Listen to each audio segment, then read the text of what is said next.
He just speaks with such clarity and warmth about ideas and ways that I think people often feed back. Gives them a sense of confidence that they actually can do something about a situation that might have appeared almost impossible to change. So the key thing is he's talked to more major donors and potential major donors than anyone else I've ever talked to. And for that reason, hearing what he's noticed about what it is that causes people to potentially donate or not donate is absolutely worth having. Example after example appears of comparisons of where life without the charity, we sold this number. Life with the charity, we sold more. Life without the charity, I struggled to get meetings with suppliers, with supermarkets, with pharmacies, with retailers. Life with the charity, they really enjoyed meeting us and they gave us more aisle space. I began to notice, certainly in a training room, that when I started asking these questions, these examples were everywhere.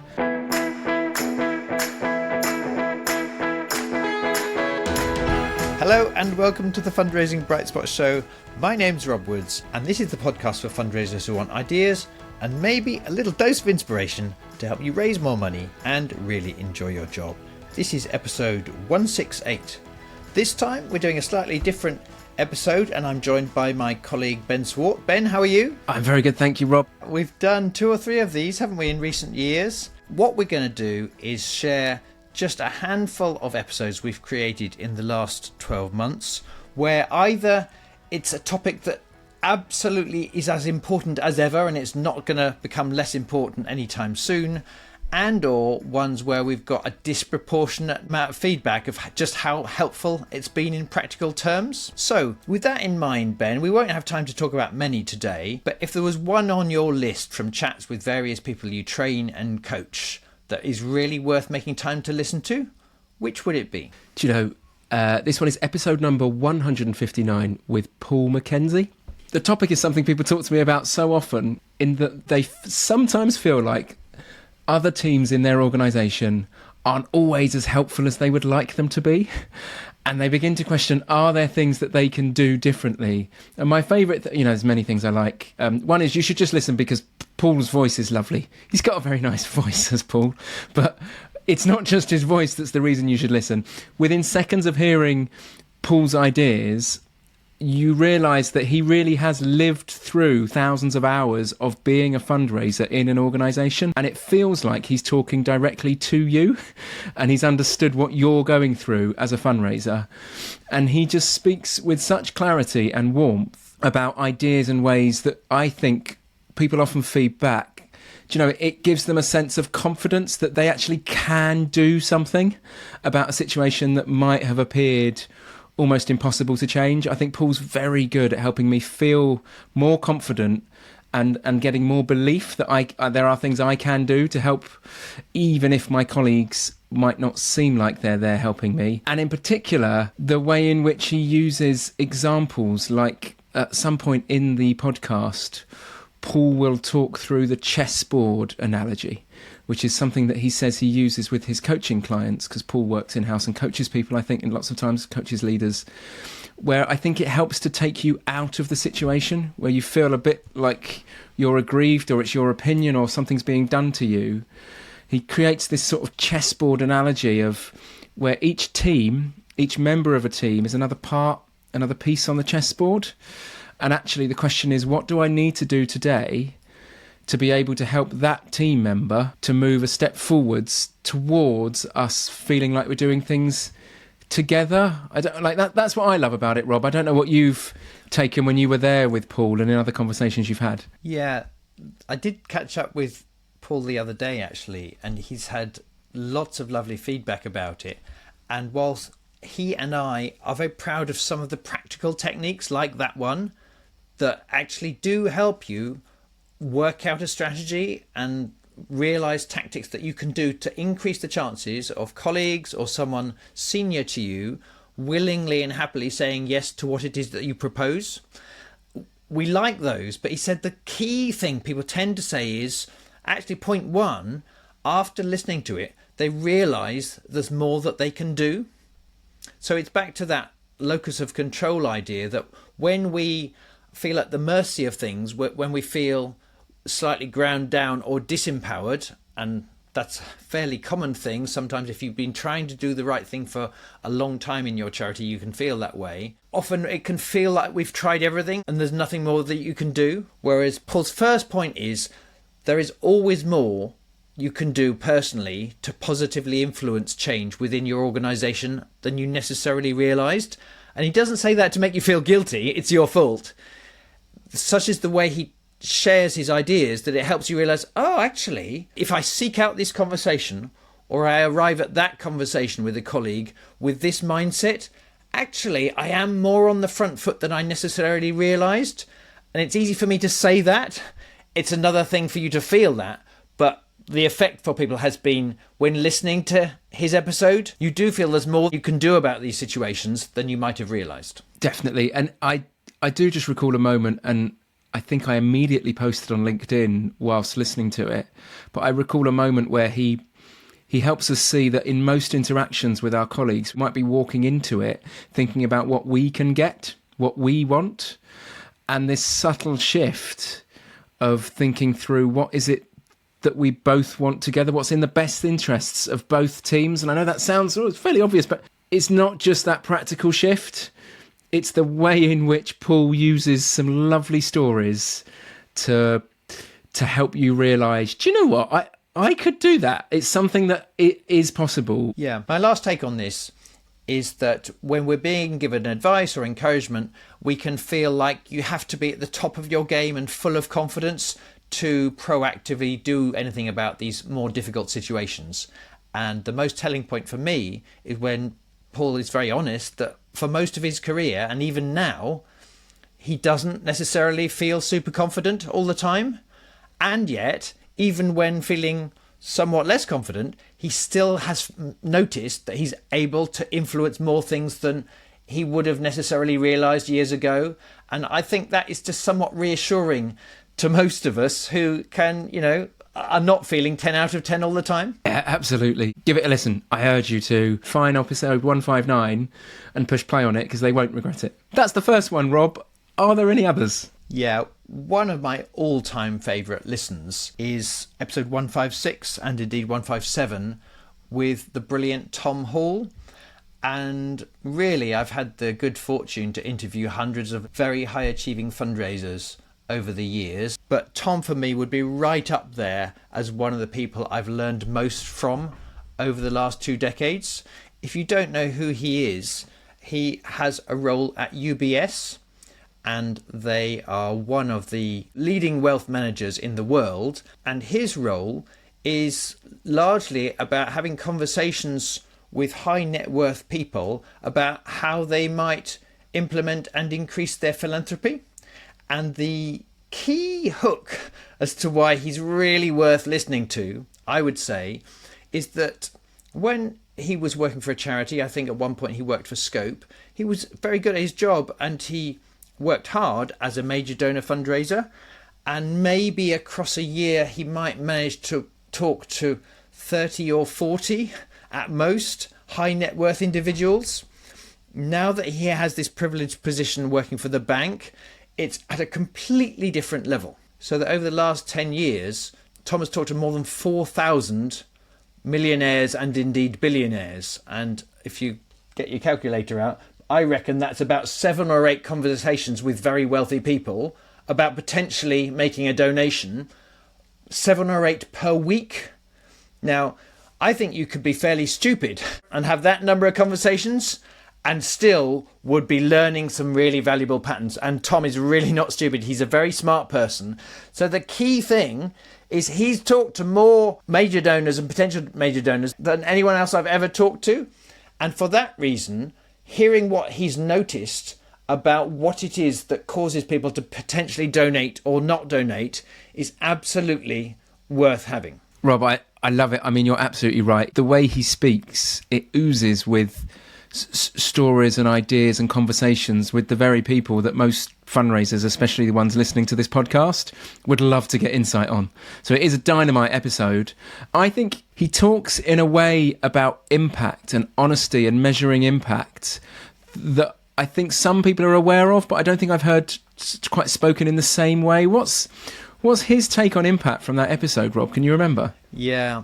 Well, apart from the fact that the number of very wealthy people in the world is set to increase, and therefore the amount of philanthropic giving that's going to happen over the next 15 years is going to dramatically increase, the research suggests. So there's a massive opportunity for charities that get better at understanding what it is that high net worth individuals are looking for. So that's the first point. But the next point is that so much of the giving now is not from what some would call old school or traditional sources of wealth, second, third or fourth generation. So much of the wealth being created now and these philanthropists is first generation wealth. And what that means is the person who is now worth 400 or 500 million pounds or more, very often they generated the wealth themselves, and therefore they approach their philanthropy really quite differently compared to the way people were giving 20 or 30 years ago, who on the whole were more likely to have inherited it. And they really think far more like investors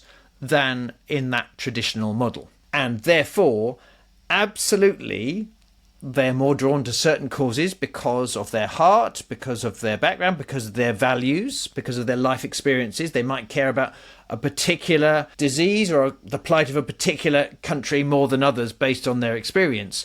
But in addition to that, Tom says everybody likes a good deal, in particular in terms of adding up to a bigger difference. What level of impact is it going to have if I invest this much versus that much?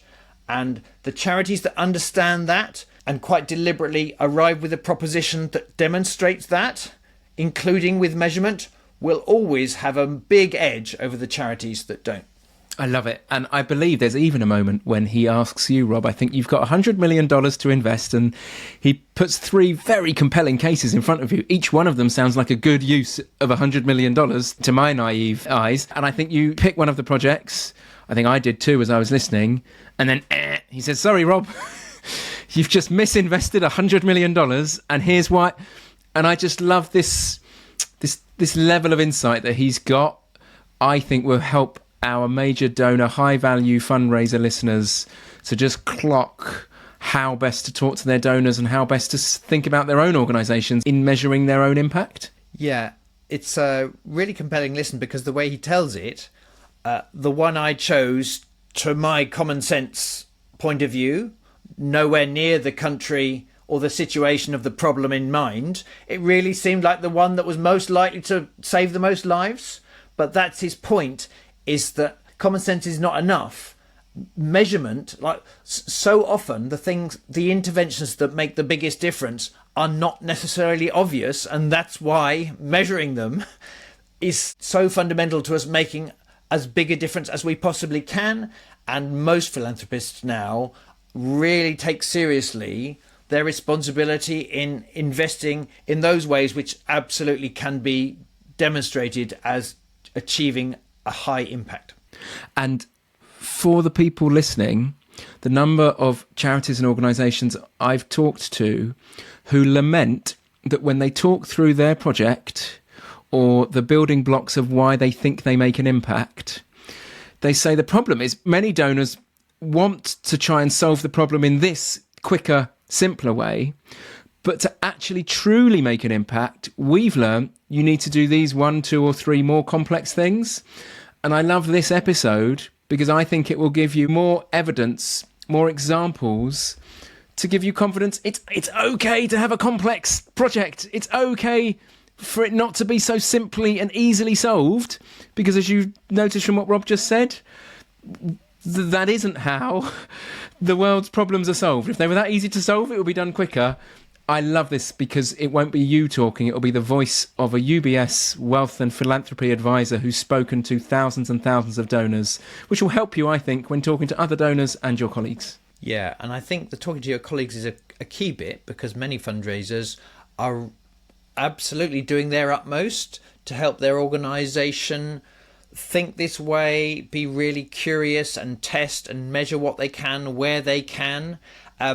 But this episode, I think, can help you with that conversation internally, that if we really want to be ambitious and make an even bigger difference, we have to find ways to solve that element.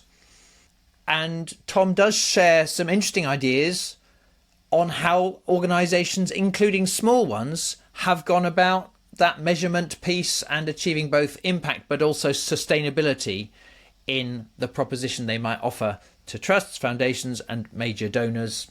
And for organisations that think we don't have resources to invest in, for instance, randomised control trials or this type of measurement work, Tom reassures us that there's quite a few charities that have solved this by going to particular major donors who would like to invest in this type of work in addition to, or sometimes rather than, the project itself. Hey dear listener, it's Rob here, and Ben and I are very excited about a special masterclass which we are delivering once only in 2025. Ben, what's the event?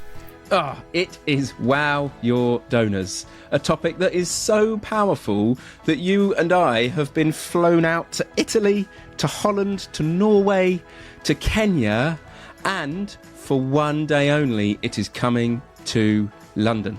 This topic is so powerful that immediately afterwards, people often get in touch with ways that they've used it, whether that's to get meetings, whether that's to engage donors. In fact, I've got a note here from Emily Evans at Alzheimer's Society, who said, "It sparked ideas and moments we used straight away in a £5 million pitch, which we won. Thank you for your time, energy, and wow ideas." It's Wow Your Donors. And Rob, is it the 30th of January it's coming? Yes, that's right, Ben. It's happening once in 2025, and it's happening live on the 30th of January. A key thing I like about it is that many charities just are underdogs right now. The odds feel against you because frankly they are. And of all the techniques I've studied in the last 20 years that can help you raise more money, this is the one at the top of my list for how you can break through even as an underdog and turn the odds in your favour, to get the conversation, to improve your chances of winning, to be successful with your trust application, to win the pitch and so on. The very nature of this technique means you do things which most fundraisers and most charities would not do, and donors and funders and companies notice that, they feel that, they love it, and they become more generous. So if you like this podcast, if you've ever enjoyed our Breakfast Club for Fundraising Leaders and you found my ideas helpful, then a whole day with me learning Wow Your Donors techniques will help you. It's happening on the 30th of January. And if you're curious, please take action now, because if you buy your ticket before the 9th of January, you'll save £100. We will put a link in the episode notes, or go to brightspotfundraising.co.uk/services and look for Wow Your Donors. I really hope you can make it. Ben and I will see you there. So what's another episode, Ben, that you think people should really make time to listen to if they can? If part of your job involves partnerships or corporate partnerships in any way, then I think you've got to be listening to episode 166 with Megan and Natalie, which is a unique one. It's a combination of both a charity, Bowel Cancer UK, and a brand, Andrex, who's part of Kimberly-Clark. Now, Bowel Cancer UK had partnerships with a lot of toilet paper brands and supermarket toilet paper brands, but over the course of a year they noticed that one particular brand could make a massive impact with them.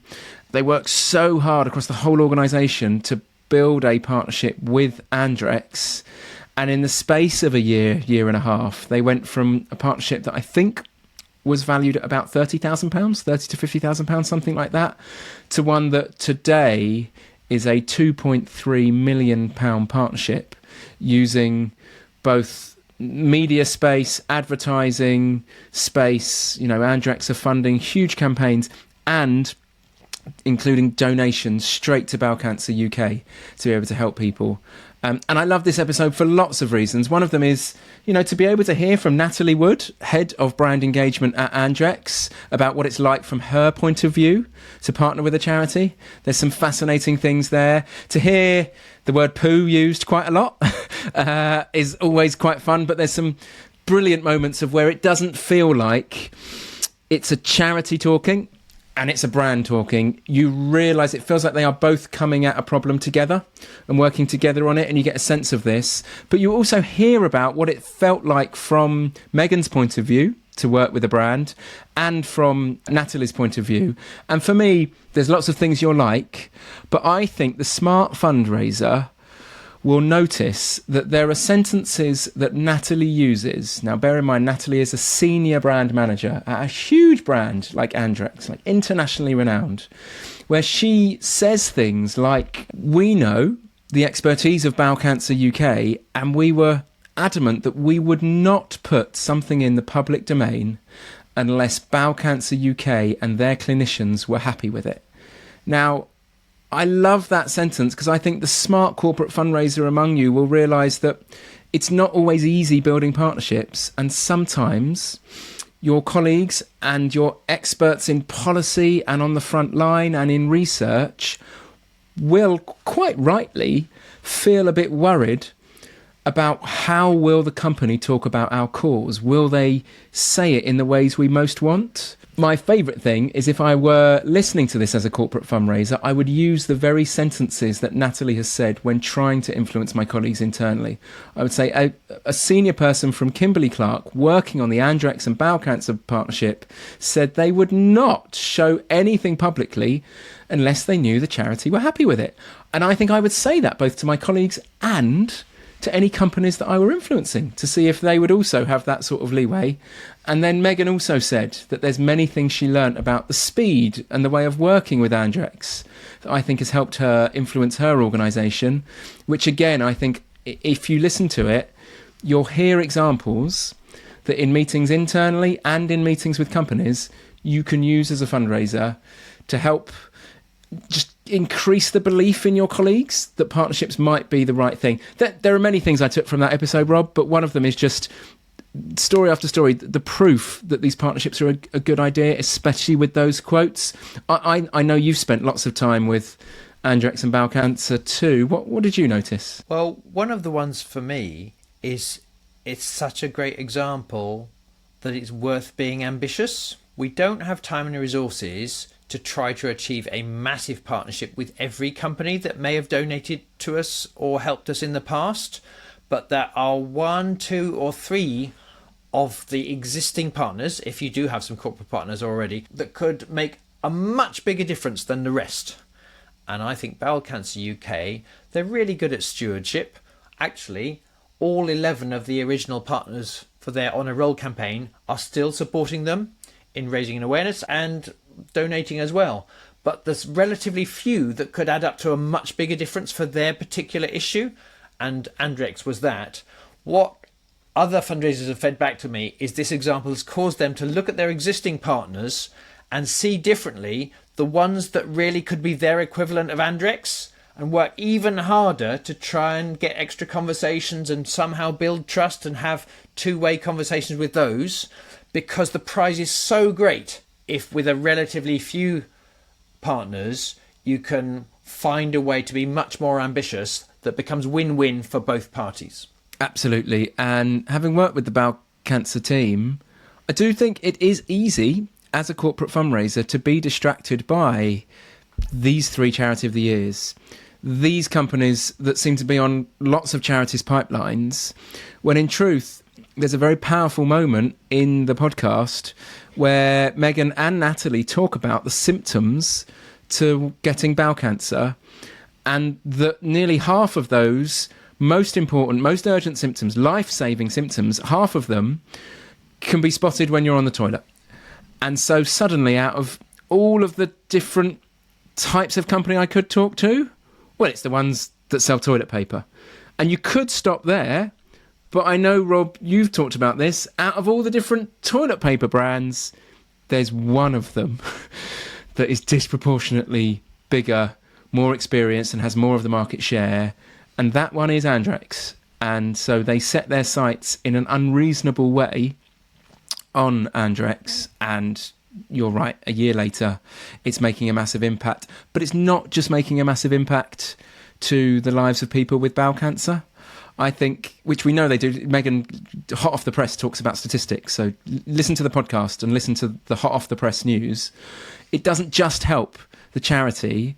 I've noticed that the Andrex team themselves have said this is a tremendous partnership. Every time we talk about it, the billboard we have in Piccadilly Circus, the ad spend we're using, it is adding value to us. This is a perfect example of a charity partnership that isn't just good for one side, it's good for both sides too. Yeah, and that's a really good point, because lots of corporate fundraisers I know have understood that there's something special about corporate partnerships fundraising compared to other kinds of fundraising which are largely philanthropic. In corporate partnerships fundraising, at its best, it genuinely is win-win. It's obviously good for the charity, and it needs to be, but it also should be genuinely good for the corporate partner as well. And many corporate fundraisers understand that intellectually, but at some level, when they're seeking a conversation or they're going to have a meeting or even a negotiation with a potential partner, at some level they can feel like they're ultimately asking for money, and the company may or may not be kind that day, may or may not have the resources to spare this year, or charity fatigue may have kicked in. Whereas the most effective corporate fundraisers we have met go into those negotiations knowing that there's lots of upside to the company too. And so my fourth pick for today's episode is, if there's any corporate fundraisers listening, I really recommend you listen to episode 160, which is the one in which Ben shares some ideas and examples to help you feel more confident that you are bringing value to the corporate when you go and have those conversations. One thing about it for me was the range of different types of value that can be experienced by a partner in a good partnership. So in terms of improving relationships because of the partnership, for instance, with its suppliers or its colleagues or various other people, for instance, in terms of improving its culture, for instance, in terms of the amount of positive feedback that colleagues share in staff surveys, for instance, very noticeably in engagement online, which is an ever more important metric nowadays for most companies, now that so much of life is digital and your marketing value in the digital space is ever more important. And also a fifth one is that companies that are getting value from a particular partnership tend to renew it, they tend to repeat it, and even just looking for the patterns of where someone has repeated a campaign or renewed for a second or third year, that too is evidence that companies are gaining value from partnerships. So Ben, in that episode, you really shared a bunch of examples to help us get clear of this, rather than just sort of sense it to be true intellectually, but not really feel it emotionally. There were several great examples that you shared. One of them was with a partnership when you worked for a children's charity. Yeah, so M&S had bought the rights to Paddington for that Christmas. They had a Christmas advert, and they had 22 separate products that were using the Paddington brand, ranging from that soft little Paddington bear that you can all imagine, that plush toy, through to pyjamas, lots of other things, a lunchbox. And one of the products was a book, which if you bought it, went £2 of the book went to Childline, which is actually most of the cost of the book. They predicted that the bear would be the fastest selling thing, because I think we all predicted the bear would be the fastest selling of the 22 products. But within 2 weeks of launching the products, they had to reorder the books, because the books were the fastest selling product by quite some way. In fact, they thought they'd sell 300,000 books. In fact, they sold 600,000 books. It was a huge amount of books they sold. And when we looked at it, 99% of the reviews of the book, first of all, said 5 stars when you looked online. But when you dug into the reviews, nearly all of them mentioned Childline or the NSPCC as the reason why they had bought the book. And so it was like we were able to just sense this comparison. Out of all 22 products, one of them had outsold the rest by quite some way. That was the book. And I share this story and lots of other stories when I'm in a room with a charity. And some of us are very good at sharing stories of where we think a partnership's worked because of the amount of money it's raised for us as the charity, or things that we've gained as the charity. It's that extra question of, well, I'm glad that the CRM raised you £120,000, but at this time of year last year when they didn't have a CRM, do you know if sales were exactly the same or were they slightly different? or the team who worked on the CRM or on this product when they normally talk to supermarkets or chemists or suppliers? Are the conversations normally easy to get, or are they trickier to get? What we've noticed is when we start exploring these questions with companies and our own charities, example after example appears of comparisons of where life without the charity, we sold this number. Life with the charity, we sold more. Life without the charity, I struggled to get meetings with suppliers, with supermarkets, with pharmacies, with retailers. Life with the charity, they really enjoyed meeting us and they gave us more aisle space. Like life without the charity, staff engagement is tricky. We spend thousands and thousands of pounds on away days. Life with the charity, it was the best away day they've ever had. I began to notice, certainly in a training room, that when I started asking these questions, these examples were everywhere. We've just got to kind of prime our brain to have a chat to find them. On the pod, I also talk about the need to have a conversation to find them. The more we just email someone or send them a survey monkey to try and get these answers, the less likely it is I will find these comparisons. I think there's 5 different areas I talk about on the pod, but by all means, click on it and have a listen. Because I think you might find areas where even if today you're sitting there thinking, I don't have a CRM, Ben, or I haven't had a partnership like that, I think you might find there's some areas of comparison you could use. Yeah, and crucially, people have fed back to us that after listening to the episode, they have realised there's some things they can do, and they've done them, and it has helped them feel more confident on the front foot that partnering with their charity is valuable to their partners. Like, you may have known it intellectually, but you feel it to be true because you've gathered those examples which are relevant to your charity. And that has made all the difference to your confidence reaching out to other potential partners, because you're not metaphorically going with a begging bowl. You're arriving with someone adding value and bringing value, and it puts you much more on the front foot, A, to even get the meeting, but equally, even to explore the opportunity of being more ambitious about more value next year. It's easier to seek that meeting and go into that meeting with a strong frame if you know that it's true, that companies are up on the deal too, if they want to do more things with your charity. Absolutely. Thanks very much, Ben. I know we need to wrap up very soon, and I'm also conscious that you had a couple more episodes you wanted to recommend, so I suggest we do one more of these wrap-up episodes in the next couple of days to get that out very soon. But for now, Ben, thank you so much for coming to share some of your recommended listens. See you next time. I hope you found these ideas helpful. As we always do, we'll put links to all 4 of the episodes we mentioned and a summary in the show notes on the podcast section of the Brightspot website. If you've not already subscribed to our show, do click that button now. You'll get instant access through your phone to dozens more examples and tips to help you with your fundraising. As I record this, I'm especially excited about the brand new episodes I'm going to be sharing in the next few weeks, so don't miss out on the chance to receive those straight away. Remember, if you find this podcast helpful and you're curious about the difference it would make if you could go deeper, why not try one of our masterclasses, like our famous Wow Your Donors Day, or some bespoke training for your team. After many years practicing ways to make these days truly effective, I'm really proud of how they help your whole team to learn powerful strategies, feel more confident, and grow fundraising results. To find out more or request a chat, go to brightspotfundraising.co.uk/services. And if you found today's show helpful and you think it would help other people too, please do share it on with your colleagues and with other charities. I really do appreciate your help.